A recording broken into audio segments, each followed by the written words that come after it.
Soul. This is Wednesday, December the 22nd, 2022. And I hope you enjoyed the solstice energies that were coming in for the last 24 hours. Really, really intense. Fortunately, today we have this wonderful being named Kristasien, who's from the Atlantean Council. And he's going to be talking about the two types of being. But he said to me this morning, he said, it's not just about two types of being. This constitutes all forms of material expression are divided into these two categories of energy. Some of you think of them as conception, but they're actually categories of energy. And the two categories of energy are love and fear. There aren't any other categories of energy. There's only love and fear. You can give many labels. He said we can give many, many labels to these things. But ultimately, all creation comes down to love and fear. It's, the way in which he's been articulating and explaining the concept of energy and fear actually makes it very simple to understand what is actually going on planet-wise today in our social structure, in our environment, all of it. There's so many different thoughts coming in. But ultimately, the distinction for our civilization is that we live mostly in fear as a vibrational frequency. That does not mean that fear as a vibrational frequency is bad, because you can use deconstructive energy to be constructive if you understand how to harness the frequency and adjust it. And the way it expresses itself. Much the same way as your existing technologies allow you to utilize the form of explosion to generate force to alter and change material structure. The same principle applies true across all planes of the creative process, that you are simply harnessing one quality of energy in the attempt to create another expression of that same energy. There will be more on this at a later time. So he's saying that his name is Kristasien. He's a member of the Atlantean Council, that the civilization of Atlantis had lasted well over 7,000 years. It was one of the few civilizations that survived the last, I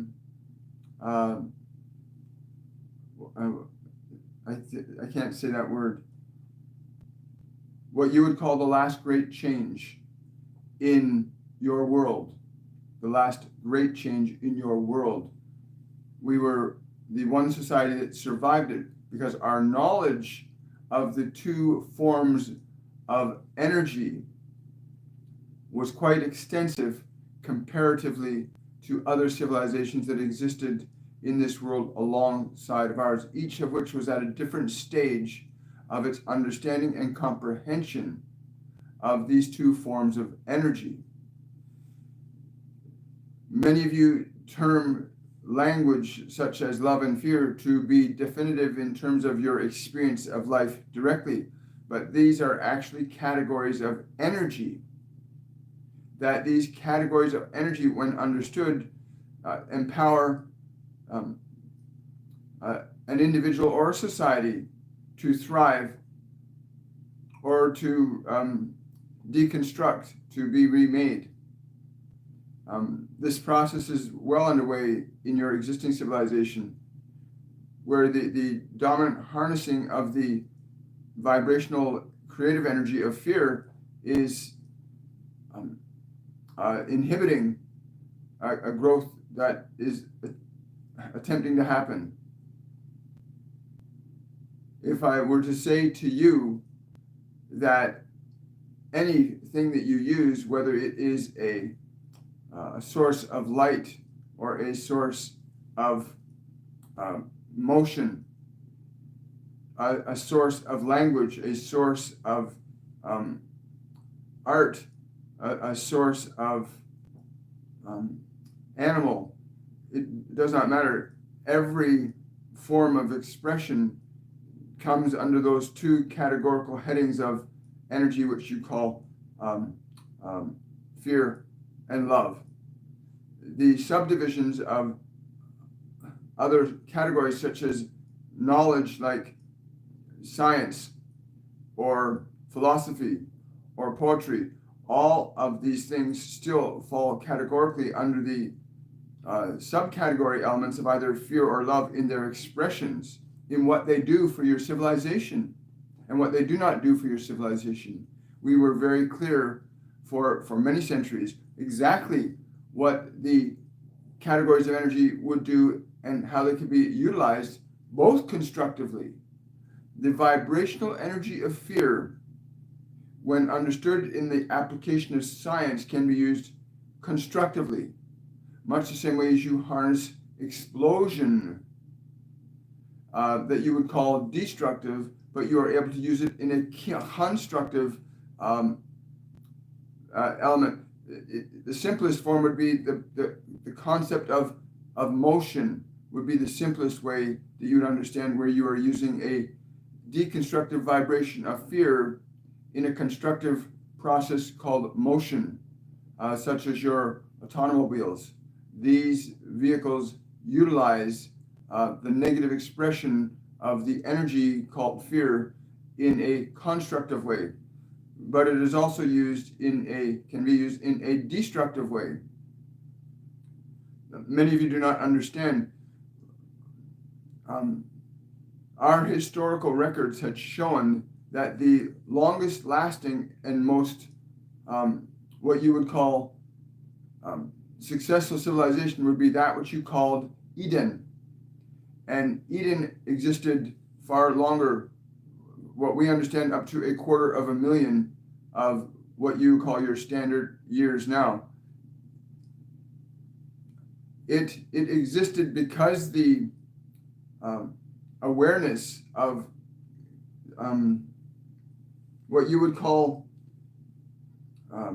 gods today were those that understood in complete awareness what and how to utilize these vibrational potentials that were given to all to use. There is not one in all of civilizations that did not possess the same potential as every other. Your civilization possesses the same potential as Eden, as Atlantis, as Lemuria, as Lemieux.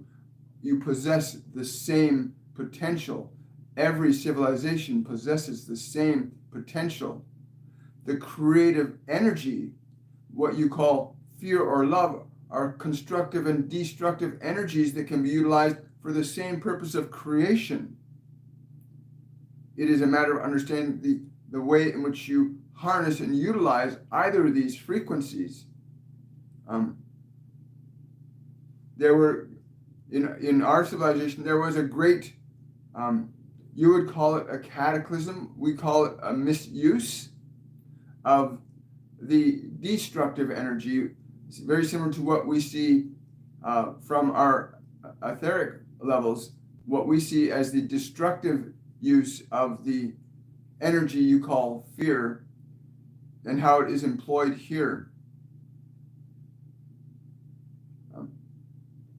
Your technologies do not yet and are unlikely to surpass ours, but there will be some of your technology that will survive beyond what your deconstructive creative processes are manufacturing in this world.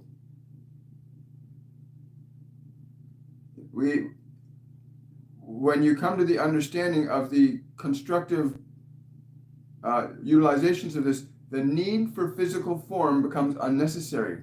The need for physical form becomes unnecessary when you understand the constructive use of both of these categories of energy.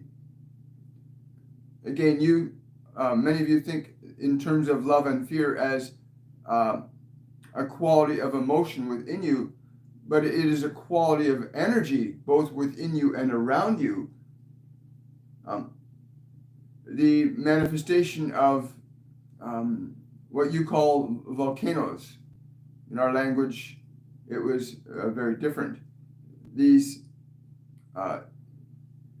mechanisms are manifestations that harness and utilize the deconstructive expressions of energy for a constructive purpose, which is why you can often see great islands and great lands formulated from the expression of this, what you would label as a destructive expression, which is actually a constructive use of a destructive frequency, what you call the fear energy. From a perspective of the world of the non-thinking, and when I say the perspective of the world of the non-thinking, they are those that do not need to reason or think as you have learned to do, as we had learned to do, that just simply live in complete harmony with both the constructive and deconstructive aspects of energy, what you call love and fear. There is not one expression or creation that can operate outside of those two functions of energy. As long as you choose to view your creative process purely from an organic perspective, purely from a psychological perspective, then you will not understand what I'm saying whatsoever, that the vibrational expressions of deconstructive energy of fear can be utilized creatively, as the constructive expressions of love can be used deconstructively. But understand, our failure to recognize that the broader ramifications of what we had acquired and developed technologically from preceding civilizations, you already have some of these in your possession. There are a number of your governments that are in possession of these technologies, but you must understand that the employment of these energies does not require great machination. It does not require great resource to affect change in either the constructive or deconstructive expressions of the being of energy. The love or the fear, each can be used to perform the functions of the other, but only from the perspective of creation will you have any long-term success. To influence heavenly bodies such as the sun, we had made an error in our calculations, understanding that it is not the size, but the consistent application of certain qualities of frequency that can establish and maintain transformation and change in bodies irrespective of their size. That is to say, we had developed mechanisms whereby we could alter heavenly bodies, what you call the planets. We had evolved enough that our utilization of the vibrational frequencies of energy in conjunction with each other, we were able to alter and change the body that you see that you call the moon. We were able to alter and change other planetary bodies in the system to our detriment. There has been a long and very difficult process to correct this, to restore to the heavens what was once there before. It is there now. It is simply turned off. It just has to be turned back on again. Can you be more specific about that? Yes. There is a place in the heavens where two lights had once shone, and now only one shines. When you understand frequency and the utilizations of these energies, you are able to alter the function of a physical mass, irrespective of its size. The consistency in the application of a vibration directed at its specific body can alter the function of its mass. In our case, we sought to alter the the manifestation of climate as we were experiencing it in physical form. We sought to alter the overall climate. We sought to lower the expression of one of the lights, what you would call a planetary body. We sought to reduce the emanation as it was becoming it was difficult to sustain life at that level of intensity of light. Whereas in Eden, they had perfected the uses of these energies. They had perfected very clearly. So our records showed that they had understood how to maintain a very consistent, much the same way as you can maintain your internal environments in your homes, so too the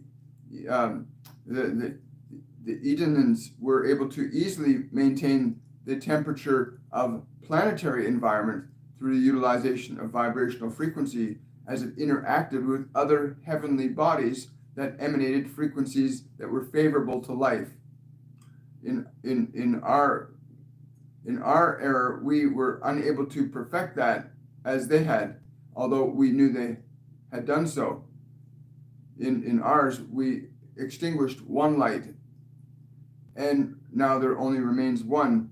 Again, there has been an endeavor by your science of this day even to try and reignite this star. But this would not do very well without the proper understanding of the preceding technologies where the regulation of what you call temperature can be achieved satisfactorily. If it is too much, it will be as equally disastrous as too little was for us. You must understand that the ability to reignite a heavenly light requires a very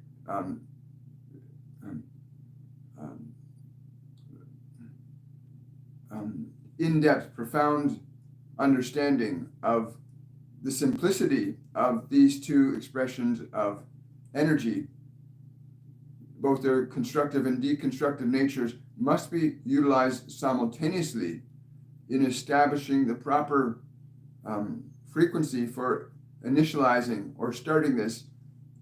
Frequency is something similar to what would be like the starter on one of your vehicles, where you turn on the starter and this device, please forgive me, the knowledge in this one is somewhat lacking for the conceptions that I'm trying to articulate to you. But the starter on one of your vehicles can initialize a spark that can generate, in your gas-powered vehicles at least, a movement of energy that causes an ignition of that vehicle's propulsion system. The same principle applies for the ignition, the turning on and turning off of even a star. The same can be achieved when you understand what it is I am saying, that the ignition, the adjustments of how a star functions is achievable and attainable when you have the proper knowledge.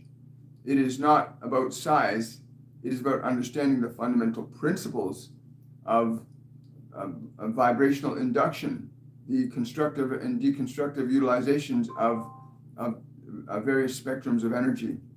What I'm calling fear and love, again, are just categories that represent the constructive and deconstructive expressions of energy. But remember that both of these may be used either constructively or destructively.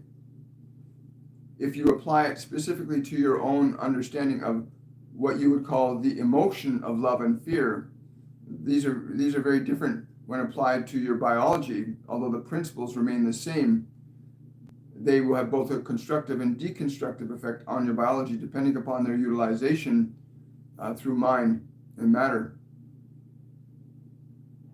Yes, I understand. The process that you need to remember is that in the beginning stages, the constructive aspects of energy are always most recommended to understand how to utilize frequencies of love is significantly more valuable to you than understanding and utilizing frequencies of fear. You would seem to think that you could find a way to go above that,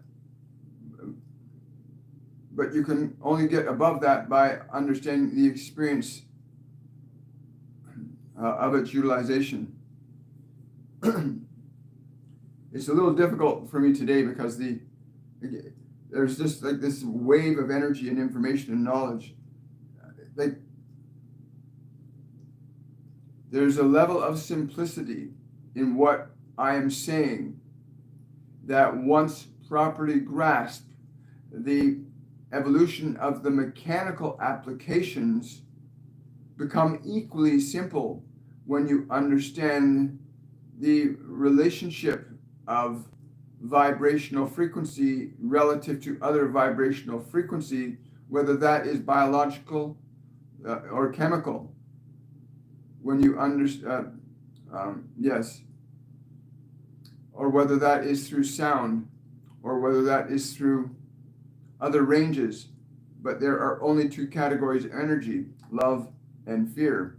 Even in the realm of science, this principle of constructive and deconstructive applications of energy is well understood, even with the limits of your existing science. Thank you. Question from Rachel. Thank you for that super chat, Rachel. I'm about to have a baby boy named Emmett. Any advice for labor, delivery, and also handling a toddler plus newborn care? Thank you. Well, Rachel, let me just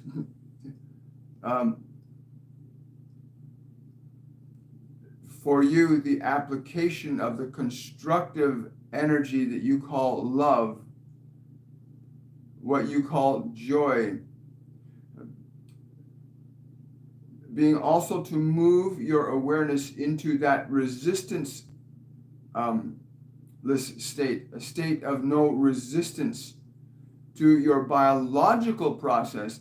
If you are able to make the distinction between your biological process and your awareness, then direction of the outcome is determined by your awareness and not by your biology. In our civilization, the process of birth was a very simple one. It was not complex, as we had recognized and evolved ourselves to that awareness place where we recognize that our awareness asserts a different form of, we'll use the term control over your biology. You as awareness can articulate different expressions in how the body executes its functions. When you find yourself exclusively lost in the functions of biology, it is very difficult to orchestrate them differently than they would otherwise be. That process that you call labor, again, you would be recommended to consider the word itself, labor, has already organized a construction of energy that will make the process somewhat laborious. If you alter the energetic structure in your mental framework of what labor is to something more favorable, such as the deliverance of light, is what we always viewed the birthing of children as, the deliverance of light, bringing another being into form. The joy of that orchestrated very different changes in the biological manifestation of the birthing process as you understand it. But please understand, in that place where you as awareness are able to recognize and align your awareness to the vibrational understanding that there's a process of joy and love in this, in all aspects of this, there will be no suffering, there will be no labor, there will simply be a deliverance of light. Please understand this, what you now believe. Yes, so there's so many different things. He's saying a lot of that, what we do now in terms of birthing children stuff is extremely primitive. But the technology, the technology in terms of the knowledge and the understanding of vibration and frequency has been held by the hands of but a few. But the process of distinguishing your relation to that body that you are in and altering your perception of what is going to happen, you will have a much more favorable experience in this deliverance of light. Please remember that this is not a labor. This is a deliverance of light. You are bringing another light, allowing another light to come into this world through that biological entity that you inhabit. From the perspective of your awareness, you are able to liberate your awareness from the biological expression of what you call the energy of pain. But the vibration you call pain in the context of delivering a child is the constructive energy of fear being utilized to bring forth a new light into expression. From the perspective of this understanding as an awareness, there is great excitement and delight in the process. There is no suffering experienced. Yes, but for those of you that are do not understand these two categories of energy, that even the nature of language and thought can give you a constructive or deconstructive experience of these two polarities of energy, of love and fear. And what would you choose? When you liberate yourself to the vibrational frequency that you are working with the promotion of love and the promotion of creation, the promotion of light and life in this world, then the process of being what you call a caretaker or a mother for these children from the perspective of love and joy, your job is much more exciting and delightful than it is from the perspective of the constructing information of it being laborious or difficult or challenging. Those frequencies of deconstructive energy give you a very different experience of being what you are being and experiencing what you are experiencing. Your capacity to intelligently organize your use of energy becomes very important from the position that you are currently preparing to move towards. But you are excited, are you not, about the idea of delivering more light to this world? There is a great call for light to this world right now. There are many from my civilization. There are also many from other civilizations that are here as we watch this deliverance of light, and we see the process of the leveraging of fear. Again, depending upon your perceptual understanding of these two categories of energy, you will have your perception and experience of what is occurring very differently. Those of you that will labor will certainly labor if you have a deconstructive understanding of that vibrational potential. But there is great excitement and delight. There are two with you that were with me that shall see you through this. Very exciting. Thank you so much, Rachel. Appreciate that question. Wow.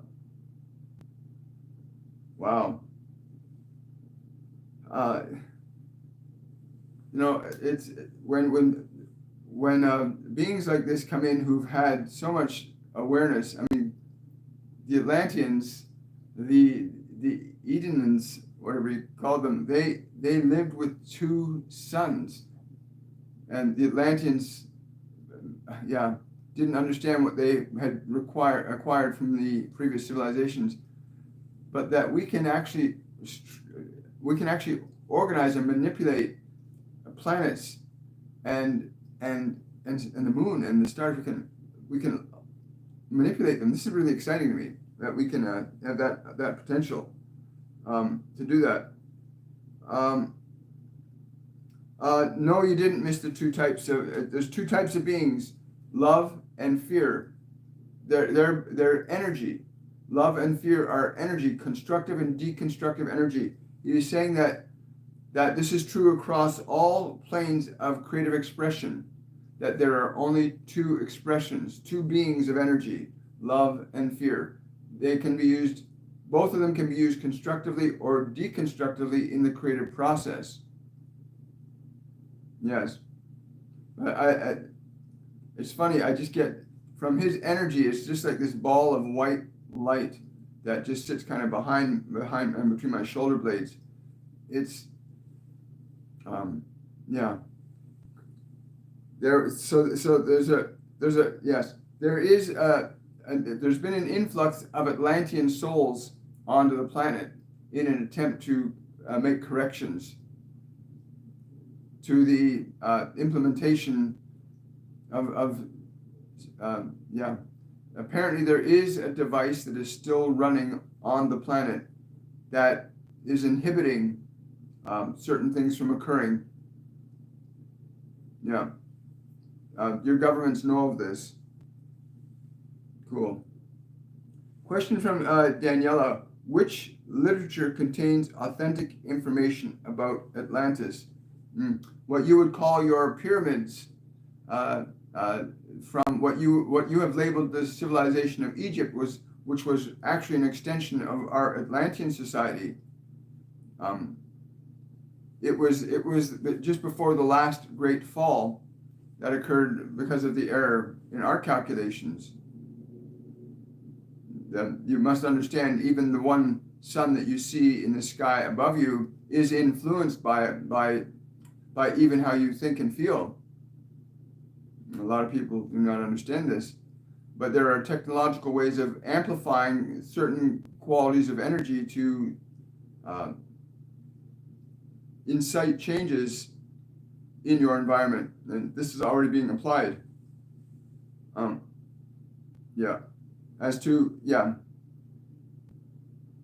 That is the largest available repository of information on the Atlantean and the Edenic societies. What you call Eden existed within what you call these great record halls. These great record halls have been known now for well over 30 years. There is much information, much that was lost in those places, but much that also has been recovered. Many of you will not know of these things, but your world authorities know these things. Question from Animo. I recently became aware that I'm in love with the life forms around me, animals, plants. How can I employ my gifts and infinite imagination to raise the vibration infinitely? You must understand that you as an individual entity may innovate energetically things that can do what your biology cannot. When you came into that biological condition that you find yourself now, there are certain, I do not wish to say restrictions, there are certain applications of your consciousness that cannot function the same way through the material medium of the body directly. Although your awareness independent of the body can affect a greater change over the conditions of your world than you can through the physical means. Although there are physical means that exist even on your world that have been created by your sciences that are able to manipulate your weather patterns, able to manipulate certain functions of your geology, which were the first feeble steps we had in terms of understanding how to manipulate the stars. Yes. If you are seeking to know this answer, you have already found it in the very knowledge that you know that you can establish a new vibrational pattern of expression through that body in which you find yourself. You are already establishing that truth. The moment of conception of any idea, like the moment of conception of a physical being, the moment of conception of an idea gives life to the very nature of its expression.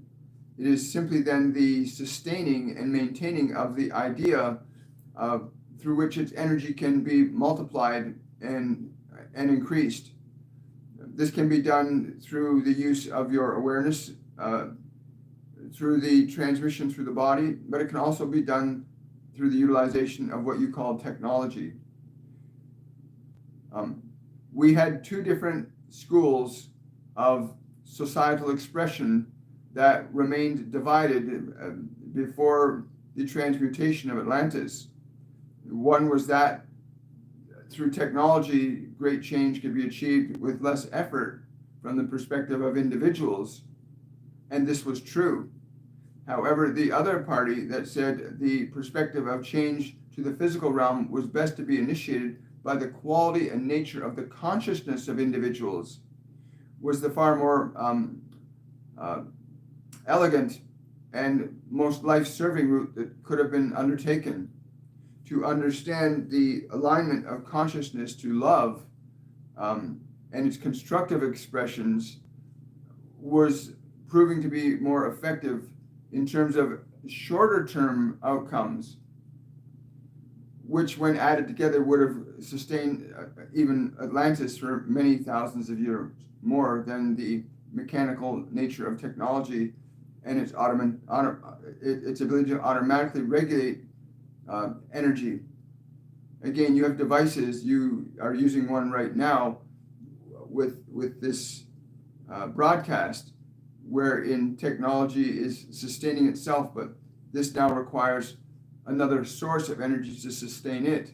That again comes from a mechanical means, your batteries and your electricity and these things that you've created to manifest these technologies. But these manifestations can exist by the mere nature of your ability to generate them with your own consciousness. Your biology can survive great extremes if you understand your conscious relationship to it, how you influence this body that you are in from the perspective of your awareness. You can do great things that you have not yet discovered yet. Thank you so much.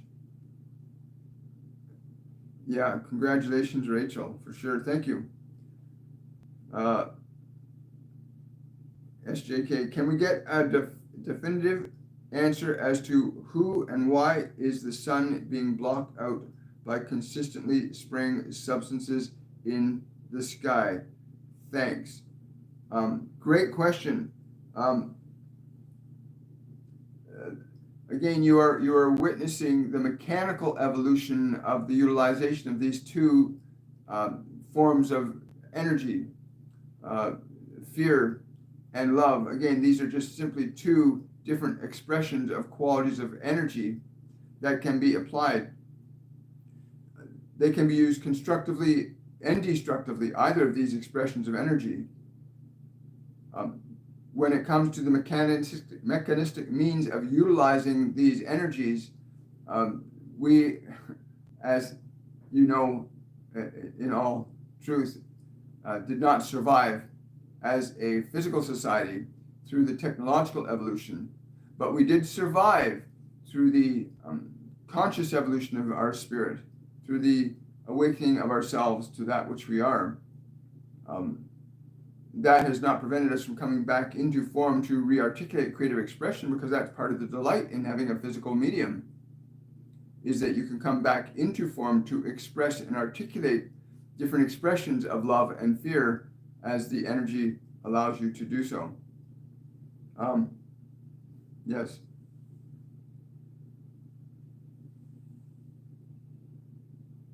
Yeah. Yeah. So your science, our science, is doing this. What you see up there is they're gaining the planetary experience necessary to understanding how to impact a broader sphere of influence over planetary bodies in the solar system.